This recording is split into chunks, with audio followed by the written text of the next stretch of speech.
సోమవారం దక్షిణ బ్రెజిల్ను తీవ్ర తుఫాన్ ముంచెత్తింది. దీంతో చాలా నగరాల్లో బలమైన గాలుల కారణంగా చెట్లు, విద్యుత్ స్తంభాలు నేలకూలాయి.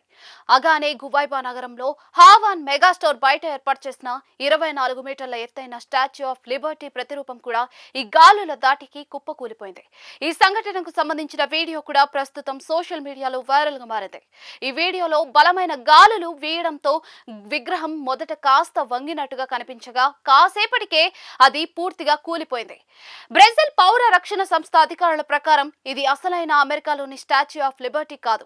బ్రెజిల్లోని హావాన్ అనే డిపార్ట్మెంటల్ స్టోర్ చైన్ బ్రాండ్ గుర్తుగా ఉన్న 24 మీటర్ల ఎత్తైన ప్రతిరూపం. ఇది 2020లో ఏర్పాటు చేసిన విగ్రహం అన్నమాట.